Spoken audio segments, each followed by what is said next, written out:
can I mention something that Mandrew is doing right now, which is the Hidden Forest.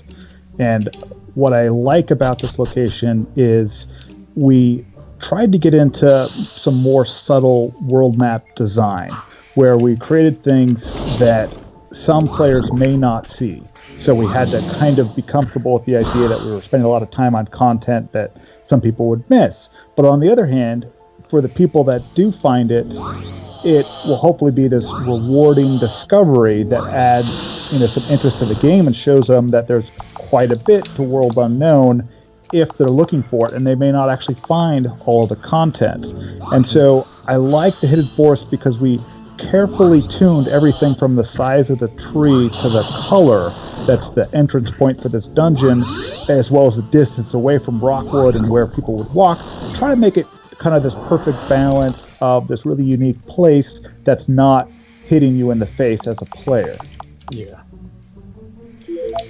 that's something that I think that I kind of really like about, say, Final Fantasy VI, that I kind of try to pull into the development here, is that there's so much content that you may never ever see, but you can complete the game and be happy about it, and you would never know that you missed something huge or like a hidden dungeon like this one.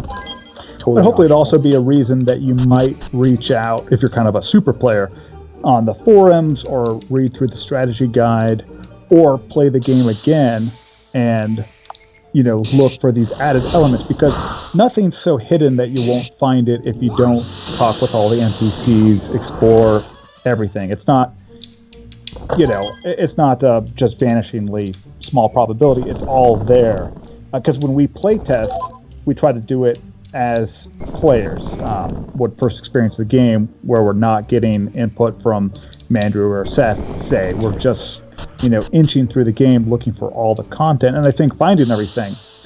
So I think it's there if you want to, but we want players that want to get through kind of a faster game experience that sticks closer to the primary plot to be able to do that. But for people that want to experience everything, there's the 240 achievements, the side quests, and all of the kind of side content for them to explore as well. Mm-hmm. I have a, if I can, did we finish answering the first question? I have a semi-unrelated follow-up question. Sure. How many hours do you have logged in Steam for Livestream and World Unknown? All right, checking now. And I will start. Livestream I have 263 hours, and World Unknown I have 183. But I will say that I played through Livestream getting all achievements as a fan before even joining the dev team. So True. Artificially high. Problem with mine is I predominantly play through the editor, so I don't usually play on Steam. Right, that's the thing. I play through the editor, but if Steam is on, it actually logs your hours. Right, I always turn my Steam off, though, so... Well, the other thing was, before we got on Steam, Yeah. It feels like right now that we've just always been on Steam, but there was this huge portion where we weren't on Steam. We actually I did not expect we would get on Steam until the day that they told us. Right. Yeah. It's greenlit. Yeah. And remember, there was actually even a separate version of the game that was, we had to change out things like the music and those sorts of things before published. Oh my God. I can't even believe we did that. That was insane. So we played how many hours when we had built it just as a speedrunning game, essentially, for us at our talk about inefficient. Yeah. Yeah. All right. Are you guys looking at your Steam profiles? I am, yeah. Okay, so for Livestream 1, it only says 72 hours, and for World Unknown, it's 79 hours. Gotcha. But it's much, much higher than that. Yeah. What's crazy is when you see some of the players that have played through Legendary and pursued the 100% achievement, and their Steam profile says 300 hours, and you're like, oh my God. Right. I will not pretend to have played that. But yeah, mine for Livestream 1 is 71 hours, and then Unknown is 48. But I would echo Mark's that it's much higher than that. Oh, yeah. Testing. I've got 100 on. It looks like, but Yeah. add double that or triple it.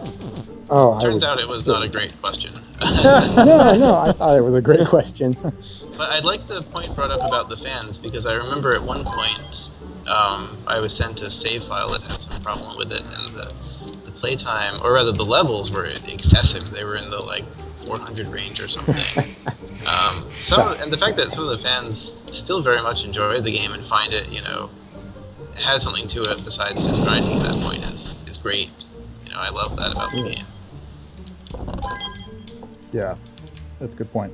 So, Mandrew, you're still in the Hidden Forest and going Yes. through this, basically a side quest where this is just a dungeon, of course, with stuff that can help build up your character party, but you also happen to find this other explorer that went before you, who happened to get hurt, and is now this opportunity to build some goodwill in Rockwood and bring him back.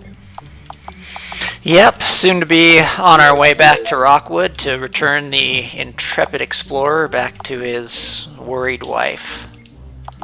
That's right. So I didn't realize, because for me, now that I know the Hidden Forest exists and it becomes a central part pretty much of every game I play, that if you don't get the intrepid explorer, you can go back much later in the game and you'll encounter a skeleton where he was.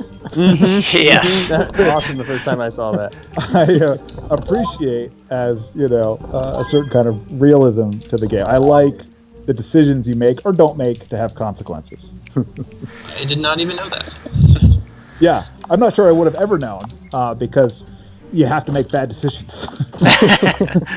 And you never make bad ones. That's right. 100%. There's an interesting question in chat, if we can derail for a moment. Modern Kimmy said, if I can ask a more general question, how many games or demos did you all work on before you created something you were proud to show to other people?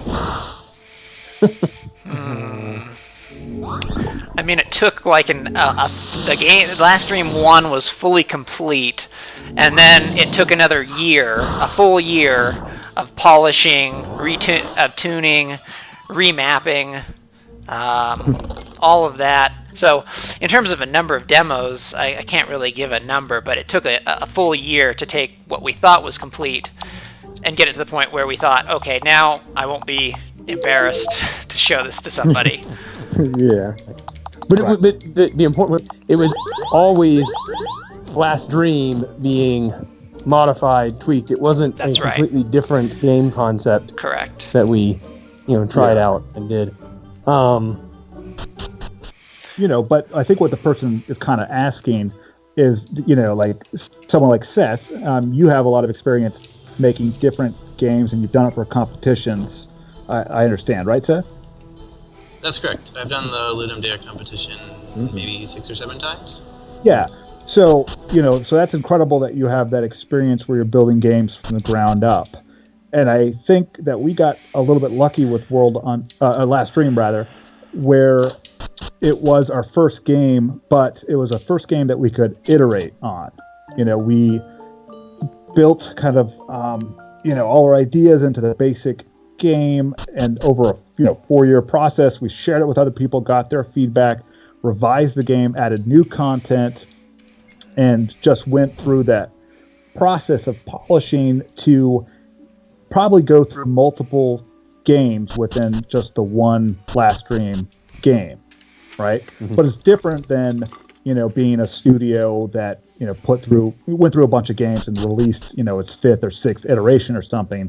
We built a game that we'd never expected really to pass around to other people to play. It was just for ourselves, and and I think got fortunate with the Kickstarter and then with all the input that came with it, because it wasn't just us at that point. Then we had 300 people who supported us, who played Last Stream as well, who gave us feedback, who told us how to shape the game, and then ultimately later, I think it was good enough to release on Steam. Yeah, that's a very good point. As an example of something that has been, responding to user feedback, one thing that impressed me even after I joined as a developer was in response to feedback that the world map just didn't feel right and didn't feel real. I think it was Andrew redid the entire thing very late into development. Yeah. Yeah, that did add a little bit of time to the development process, but because there was a period there where you actually never got the ship to sail around. You were shuttled around in a ship of somebody else, and you went straight from no ship to our version of the airship.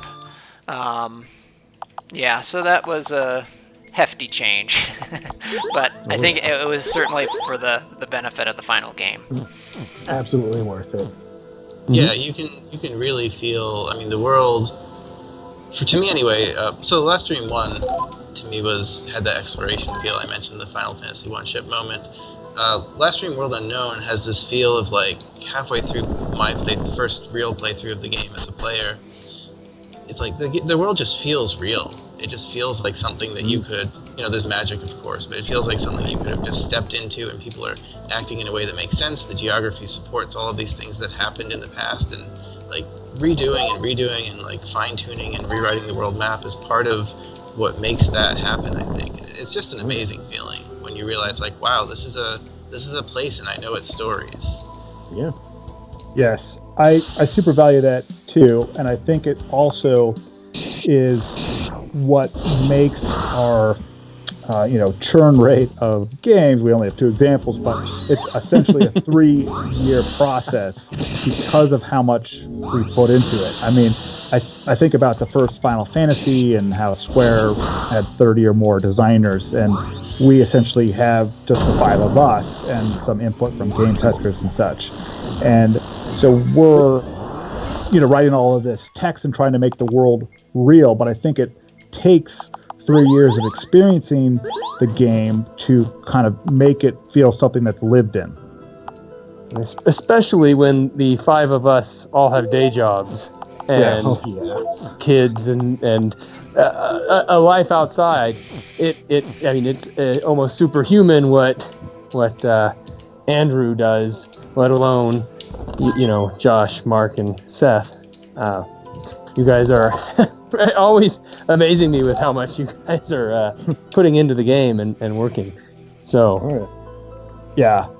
But I wouldn't want to switch the model for the company to something that tried to turn out games faster, because I feel like we need pretty much to have a finished game after 2.5 years and then basically sit on it for a full another year as we edit and polish and add detail, add stories, add more NPCs, and just think about each area and try to think, what else could we add to what the player is looking at right now that would make it feel more immersive, more interesting?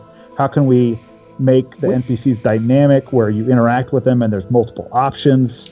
How do we have more callbacks to earlier parts of the game? And how can we reinforce the story, the central storyline, by creating kind of a chronology of what's happened in the past and why there's certain relationships exist between the dwarves and the humans, or the elves and the goblins. All that, I want that richness to be there, and I think spending the time, even though people are waiting for it, I think it's worth it. Absolutely. We should caveat that is the vision for the Last Dream series line of games. Yes. Right, there have been discussions of having potentially other sets that we won't get into here, but Exactly. Right. I'd like to also highlight one thing that I am pretty sure is Josh's idea. You wrote the books in the towns, right, Josh? Yes. So one thing that Josh did for World Unknown that I thought was very clever was he took these little stories, these like kind of micro stories, and hid pieces of them in books around the same town. So you go from house to house, you read books here and there, and you get the full story of X or Y that's sort of related to the area.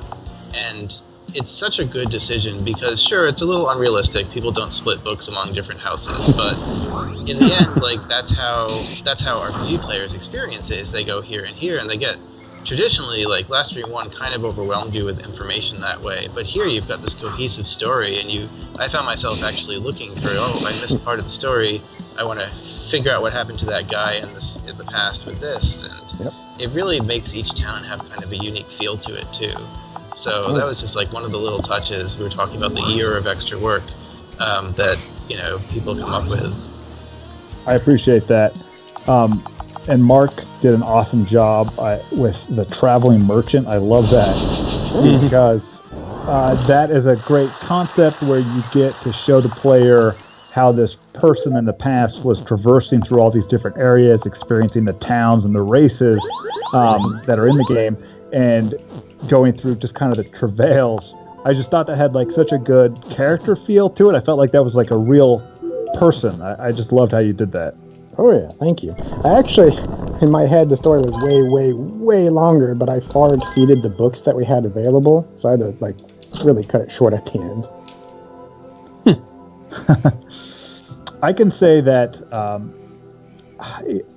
writing was kind of cathartic for me because I had a book that I had written when I was in the Middle East for a year, and I had worked with a screenwriter for a number of months. I was paying him $30 an hour and made a good amount of progress on it until he came to me one day with the script in both of his hands and just without saying anything pushed it back over to me, and we stared at each other for a little bit and I was confused, and then he said, "I hate the main character."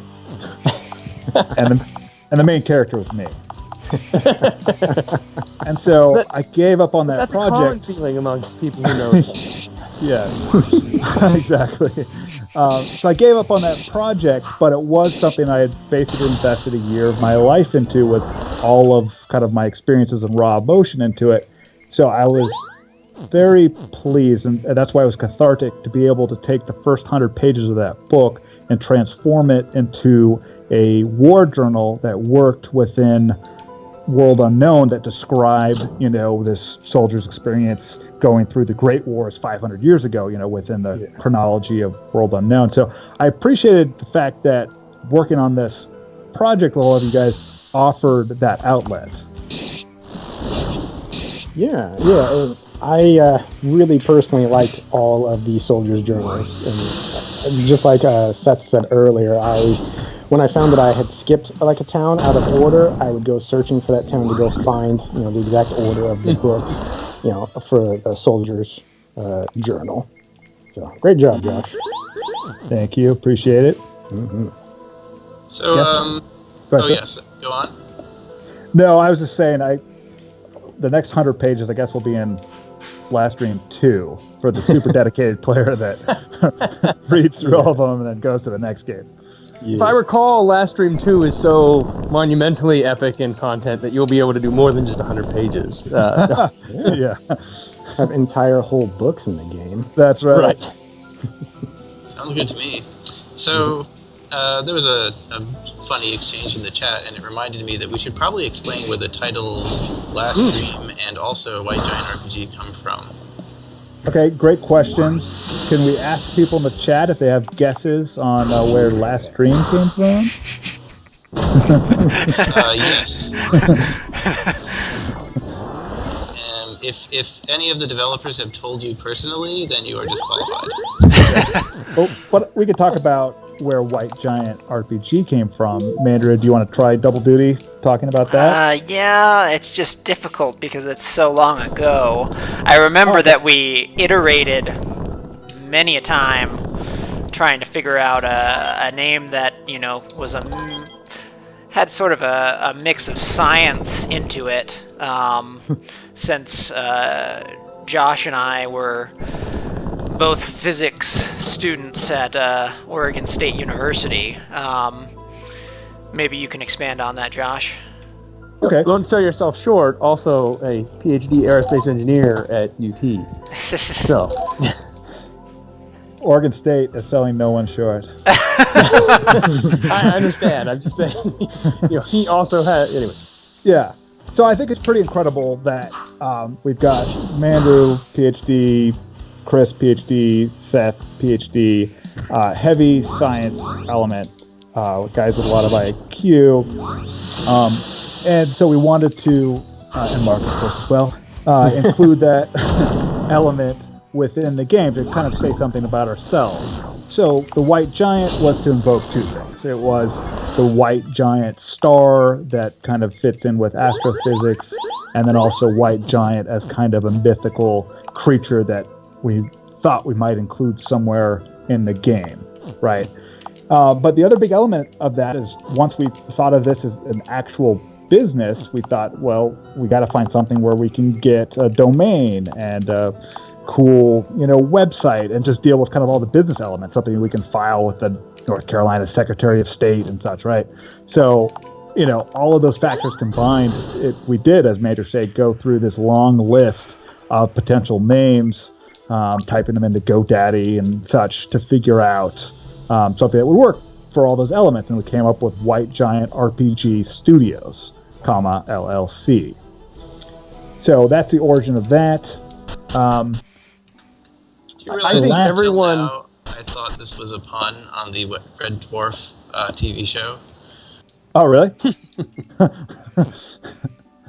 At one point we thought about Red Dwarf, to be quite honest, and I think the TV show came up in our discussion. That's why we decided not to do it. Oh, excellent. Yeah. All right. I remember a long time ago, I was tasked with polling tons of people, including random strangers, with a huge list of names for a company, and Red Dwarf and White Giant were on there, as well as Quicksilver was on there. Oh, yes, and Quicksilver. Yes, the Quicksilver was the winner. But in the end, we decided, that's kind of like a clothing company. It's probably not a good idea. Right. Yeah, so part of this, I love, of course, the development process. We all do, but there is the business background element where you're considering copyright considerations and tax implications, and you just kind of have to deal with all of those aspects as well.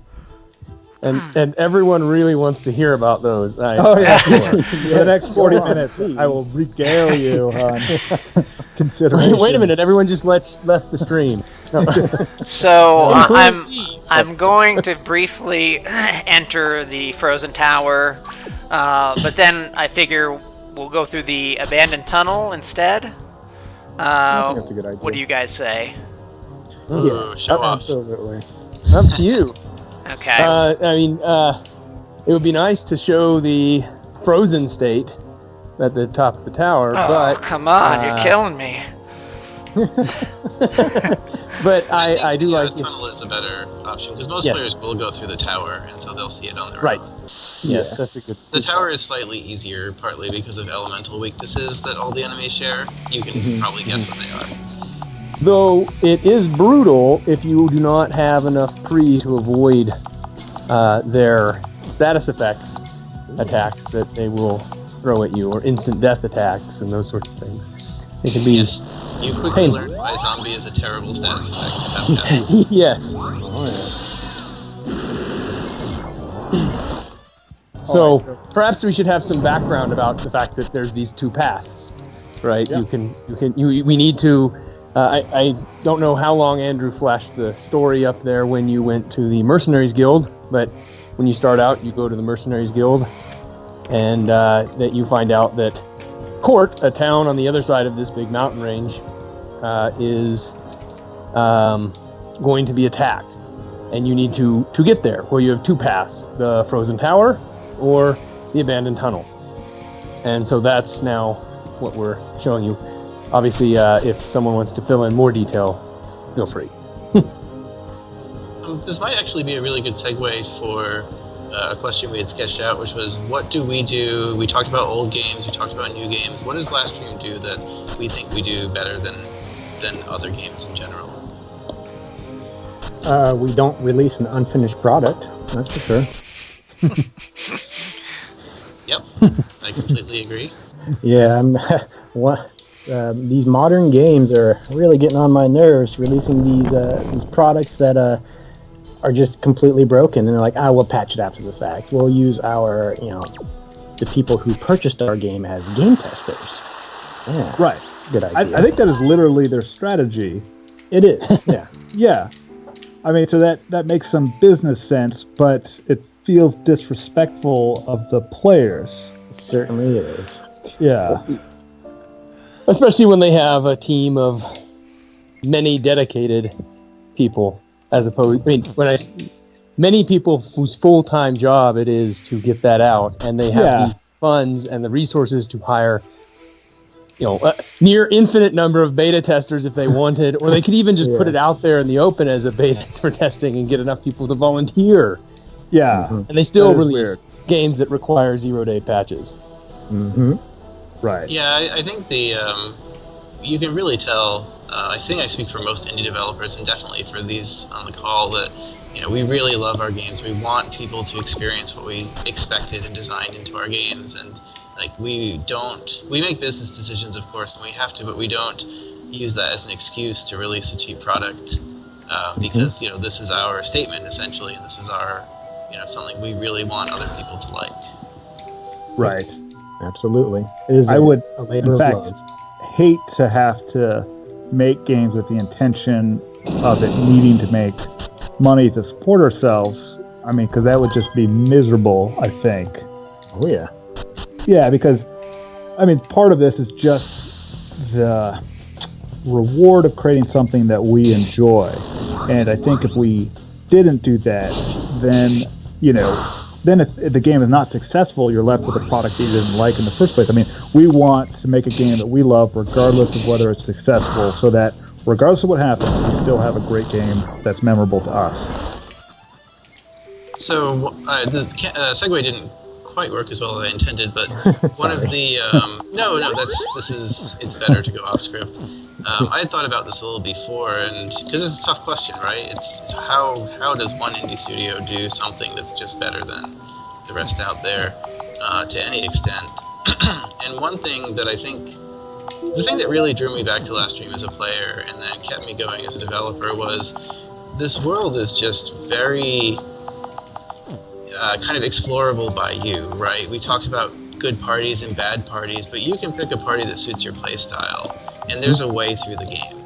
And you can pick, I'm going through the Frozen Tower, you can go through the Abandoned Tunnel like Andrew's doing now, you can fight Mercenary Guild's targets or not, you can, one of the chatters mentioned, you can skip the submarine in the first game, totally fine. Just the idea that it's not a sandbox, it's not an open world, but we're giving you an explorable place. There are still rules. If you mess up, you will die. But if you understand the mechanics, you can kind of craft a party that will get you through, and then revise it as you go along. You can spec all your stats the way you want. You can put a ton of stuff into HP, which until fairly recently I didn't actually understand, and then when I got it was oh, that's why HP is better than defense sometimes. And just that whole here is a toy, right? Games are ultimately toys mixed with some amount of art, and here is a toy you can play with and it reacts to you, and so you try just do straight defense, and then nope, you reach that boss that teaches you why that doesn't work, and you learn and keep going. And it's really hard to find that in indie games, of course, because we're lucky to have Chris and Andrew balancing this. But even in AAA games, they tend to lead you along a straight path and give you a few options, right? Obviously, use fire against the ice spirit, but you can really go, I would say, off script in World Unknown and in Livestream 1, and I've always loved that about it. Right. Well, and one nice thing is, right, you can build your AP distribution to enhance certain skills, right?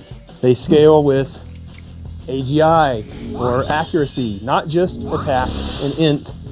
And certain skills ignore defense, so they're good against high defense bosses. So that goes along with what Seth, you were just saying, that you can build your party if you want to use a certain skill. You can build your party to make that skill useful and powerful. Yes, absolutely. Completely agree. Even FD Drain. Yes. So I don't know if he ever answered where the name Livestream came from. Do we actually? Yeah, right. I was going to leave that as a teaser. I don't know. It's almost impossible to guess. Almost. It's pretty difficult. Pre-order Livestream too, and we will tell you. That's right. Right. There you go. All right. That's good. All right, moving on. Seth, you're kind of the master of questions, but you want me to throw out some? Yeah, please do. All right. So one of the pretty exciting things about this game, and I almost wanted it to be a surprise to players, where we didn't say anything about it, and they just played through the game and encountered it, right? But on the other hand, you want to let people know, why they should play Livestream, right? So what I'm talking about is the real-time strategy game that Seth and others built into the game that I feel like is so awesome as this thing that you encounter midway through the game that just takes you kind of into this whole other experience. And I love that we have it. Did you get approval to mention this, or? Well, I don't remember. Because otherwise, I don't know. We're gonna have to hold a vote later on tonight. Okay, all right. Mander can always edit this out later. We'll see if it makes it into the YouTube video. But it's something that we wouldn't have if we didn't have Seth's expertise. Absolutely. And then it made me realize that, Seth, I have no idea what you do. You got a PhD in Singapore, and That's correct. I know you can do a ton of stuff, and somehow you know about ancient mythology of a certain culture that you imbued into to Livestream 2 discussions or whatever. But I'm just like, what is your background? Is my background? That is a good question. I suppose I started in a sleepy suburb in Rhode Island, like most of us do. Childhood growing up was probably very similar to you guys in terms of encountering games and just really being fascinated with them and saying, I want to make this too. The games are fun. I want other people to feel these feelings too, at my behest. And, in my case, I started programming very late. Nowadays, everyone programs, I assume, from birth. But I started really in late high school and early college, learning Java and C++, and then in grad school, which was in Singapore, moving on to languages like Ruby, Python, and then back to C++ because it never dies. All of my development and programming and game-related skills started before my current job, which is with kind of like internet enablement and security type stuff. And it was just a matter of kind of like wanting to get things done. I played around with the early RPG makers, which were nothing like the one that we used for this game. They were very limited in what you could do, and people still found ways to hack them. I did a lot of kind of side projects. I made a typing system for some East Asian language scripts that didn't have one. Just kind of like trying to get better at what I did. And eventually, when it came time to look at Livestream 1 and say, what do I have to offer to this team, I realized, okay, I have the skills to make this work on Linux and Mac OS, which were how I got involved in the team. And amazingly enough, I don't think anyone actually tested the Linux and Mac builds, because eventually, on kind of like a whim, I said, well, I could probably make a Windows build using this same engine if you guys want to see what it actually looks like. And these other people on the call were like, my goodness, this game in your engine doesn't lag. And that's when we added the two options that confuse players to eternity, which is, Livestream and Livestream for older graphics cards. Mm-hmm. And so I don't actually know. There was no real turning point where I kind of like got handed the degree and suddenly I was ready for it. It was just a matter of constantly trying, not giving up until I had found some way to succeed at whatever I was working on. And I think in my case it's programming, and with programming when you succeed you tend to look magical, but these other people also have this kind of like diligent, must get this to work. And it's equally impressive to me when they do things like, bring the story together, for example, in a way that actually is consistent across the continents, or just the skills. The fact that the skills in this game are balanced astounds me to this day. I can't do that. I tried. The Game Jam games have numerous examples of my failures in that. And so I really love kind of the fact that we're all very kind of passionate and have different skill sets, just like the characters in Livestream. Indeed. True. So, Seth, I want specifics. Internet enablement and security. That also sounds like you work for the CIA. I do not work for the CIA. I work for the NSA. Come on now. Do not work for the NSA. I work for a small Boston company that started Is out owned of by MIT. the CIA. No, I do not own the company. Started out of MIT. Professor had a good idea, and first customer, which should date when the company started, was Yahoo. Very cool. Can you say the name of the company? Or no? Yes. No, I can. I work for Akamai Technologies. Very cool. So I'd like to take this opportunity. Well, apparently Josh is Googling offline technology. I feel like it's hard to get information out of Seth. I guess I'm putting him a little bit on the spot for this video. I feel like he's a really interesting person, and every time he says a little bit about his background, I'm writing it down because I'm like, how did this guy find himself in Singapore and just get interested in the culture over there? It's interesting to me. So I got lost on the way through O'Hare and ended up in Singapore and decided to get a PhD. Wow, that's amazing. That is not true. That's so believable. That would have been so awesome. Seth, details? Oh, I didn't realize there was an actual question. You should have left it as the truth. The actual story. I have been lost in O'Hare, but that caused me to have a less exciting story. I ended up in Singapore because I wanted a degree and I wanted to learn more about Asia, and Singapore is an excellent place to do both. The National University of Singapore is very well ranked worldwide, and that is where I went. And I got involved in the Singapore MIT Alliance for Research and Technology while over there, which is how I transitioned back to the Boston area.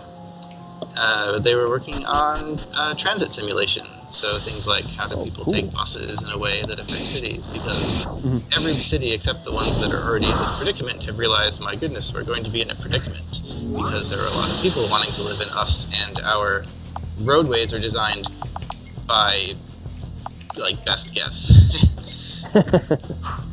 Or set down in 200 years ago, or 100 years ago. Set down by wagons, exactly. Yes. So I should take this opportunity to point out that Seth is, I don't think I offend Andrew by saying, the best code developer amongst the team. Andrew and myself came up more on the scientific programming side, which means that we're not really programmers. Very true. In the hardest, strictest, purest sense of the word.